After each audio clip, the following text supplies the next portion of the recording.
Bonjour, aujourd'hui nous abordons le quatrième texte de la série qui se rapporte à pensée et imagination. Il s'agit d'un texte de Madame de Sévigné, en fait une lettre destinée à sa fille Madame de Grignan.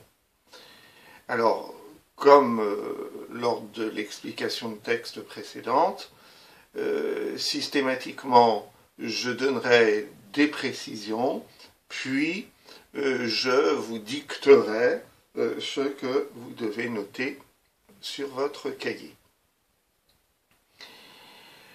Alors, avant de justement noter l'introduction de cette explication de texte, il convient de présenter un petit peu les personnes dont il est question. Madame de Sévigné, c'est une aristocrate, c'est-à-dire c'est une noble, mais vraiment de la très haute société, qui vit à proximité de la cour de Louis XIV. Donc on est au XVIIe siècle, vous voyez, 1674. On est au XVIIe siècle, Madame de Sévigné, une grande aristocrate, et rien ne prédisposait cette dame à devenir un écrivain dans la littérature française. Cependant, c'est une femme qui a reçu une très bonne éducation et qui a rencontré non seulement les personnes importantes du royaume, mais aussi les écrivains, les penseurs du XVIIe siècle. Et donc on peut dire que de cette façon-là, elle ressemble à l'auteur de La Princesse de Clèves, c'est-à-dire Madame de Lafayette. Et cette Madame de Sévigné aurait pu rester cette personne importante de la cour, mais il se trouve que un jour, il lui est arrivé un incident qu'elle a considéré comme un drame de sa vie. C'est que sa fille, Madame de Grignan, quitte Paris pour accompagner son mari, Monsieur de Grignan, qui est nommé lieutenant général de Provence, à Aix-en-Provence donc. Et donc c'est un poste extrêmement important, on peut dire que c'est le représentant du roi en Provence, et donc logiquement sa femme accompagne son mari. Et chez Madame de Sévigné, ça provoque une sorte de déchirement, et à partir de ce moment-là, elle se lance dans la rédaction de lettres qui vont justement montrer son désespoir de voir sa fille la quitter. Ce sont les premières lettres de cette correspondance, et puis peu à peu, cette douleur s'amenuise, mais Madame de Sévigné ne perd pas l'habitude d'écrire à sa fille Madame de Grignan. Et ces lettres sont très bien accueillies en Provence parce que elles donnent en fait des nouvelles de ce qui se passe à Paris et à Versailles, c'est-à-dire les lieux du pouvoir. Et donc, Monsieur et Madame de Grignan, qui sont des personnages très importants de la Provence, ont besoin de connaître ces informations, reçoivent dans leur propre salon les personnes influentes de la Provence, toute la noblesse provençale, et donc elles diffusent à travers les lettres de Madame de Sévigné ces nouvelles, parce qu'au XVIIe siècle, eh bien, vous vous en doutez bien, il n'y avait pas les moyens de communication modernes qui existent à notre époque, et donc ces lettres, en quelque sorte, servaient de journaux de ce qui se passait à Paris et à Versailles. Et c'est intéressant parce que ces lettres ne fonctionnaient pas exactement comme nous avons l'habitude d'utiliser les lettres chez nous, c'est-à-dire que lorsque nous recevons une lettre, nous considérons que le texte que nous recevons est un texte intime, personnel, qui nous est destiné uniquement à nous-mêmes. Et au XVIIe siècle, dans ces hautes catégories sociales, eh bien, certaines parties des lettres que Madame de Grignan recevait étaient lues et relues en public dans son salon, et de nombreuses personnes écoutaient les lettres qui étaient lues. Et peu à peu, à la lecture de ces lettres, Madame de Sévigné acquiert une sorte de réputation d'écrivain spirituel, d'écrivain capable de retenir l'attention de son auditoire et ayant des qualités littéraires dignes d'un véritable écrivain. Néanmoins, de son vivant, aucune de ses lettres n'a été publiée. Ça n'est qu'après sa mort que Madame de Grignan sélectionne, parmi les lettres qu'elle a conservées, celles qu'elle juge dignes d'être publiées sous la forme de livres. Et entre la fin du XVIIe siècle et notre époque, et bien peu à peu, des spécialistes de la littérature du XVIIe siècle, des universitaires, ont recueilli de plus en plus de lettres de Madame de Sévigné et ont publié de nouveaux livres qui contenaient ces lettres de Madame de Sévigné. Et au bout du compte, Madame de Sévigné, malgré elle, alors qu'elle n'avait jamais imaginé qu'elle pourrait être considérée comme un écrivain de la littérature française, eh bien, Madame de Sévigné, peu à peu, est devenue une sorte d'écrivain de la littérature, puisque ces lettres ont été publiées en livres et ont été considérées comme de véritables œuvres qui méritaient d'être lues et d'être étudiées.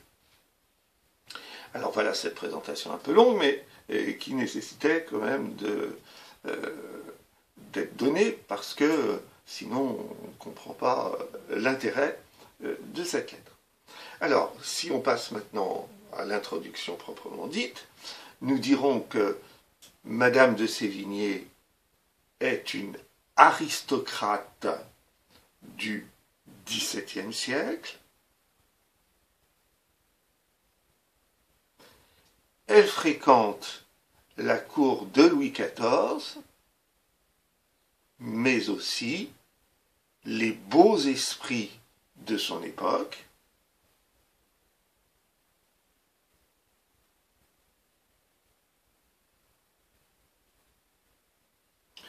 Elle est connue pour ses lettres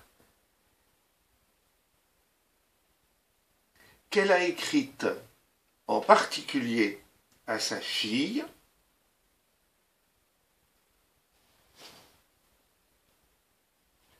partie suivre son mari, nommé à un poste important en Provence.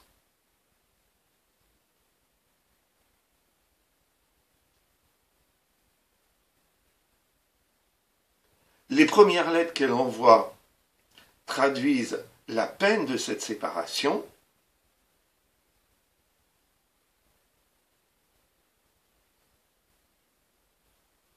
Puis, elles lui permettent de donner des nouvelles de la cour.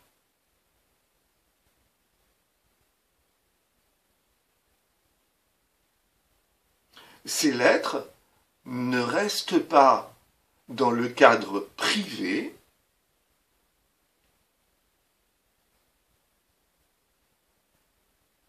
mais elles sont lues par Madame de Grignan à haute voix dans son salon,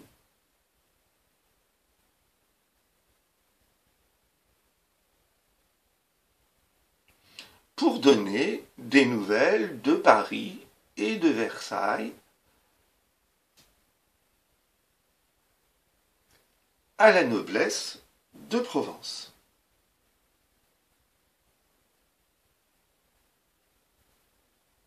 Voici l'extrait d'une de ses lettres les plus célèbres.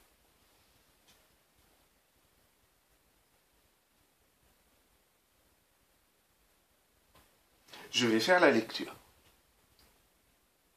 À Madame de Grignan, à Paris, lundi 25 février 1674. L'archevêque de Reims revenait hier fort vite de Saint-Germain. C'était comme un tourbillon. S'il se croit grand seigneur, ces gens le croient encore plus que lui. Il passait au travers de Nanterre, tra, tra, tra, il rencontre un homme à cheval. Gare, gare! Ce pauvre homme se veut ranger. Son cheval ne le veut pas. Et enfin, le carrosse et les 6 chevaux renversent cul par-dessus tête le pauvre homme et le cheval, et passent par-dessus, et si bien par-dessus, que le carrosse en fut versé et renversé.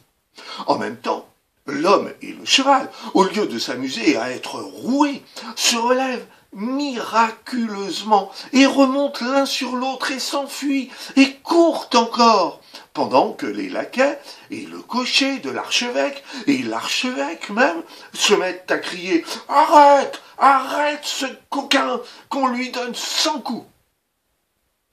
L'archevêque, en racontant ceci, disait « Si j'avais tenu ce maraud-là, je lui aurais rompu les bras et coupé les oreilles. »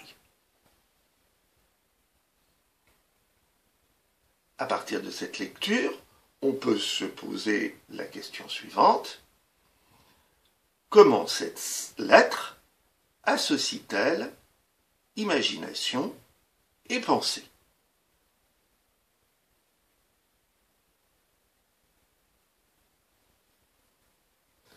Pour répondre à cette question, nous allons diviser le texte en 3 parties.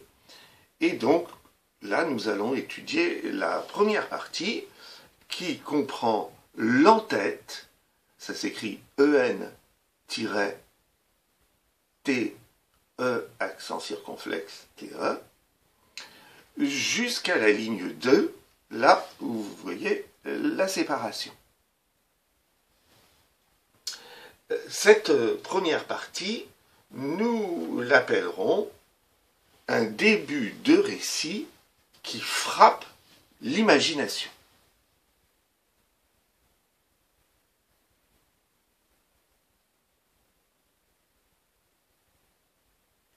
Alors, tout d'abord, première flèche, nous allons travailler sur l'entête.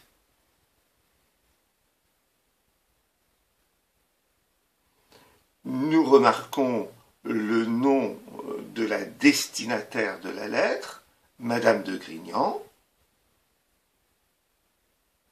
Vous notez bien qu'il s'agit du nom de la fille de l'auteur.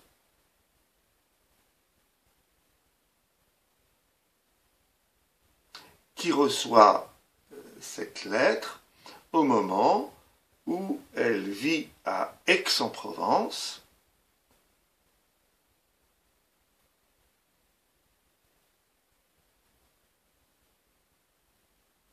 car son mari a été nommé lieutenant général de Provence.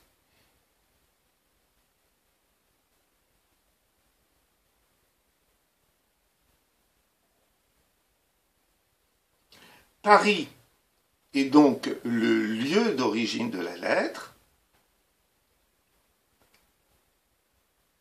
et on voit l'extrême distance, pour l'époque, entre le lieu d'origine et le lieu de destination,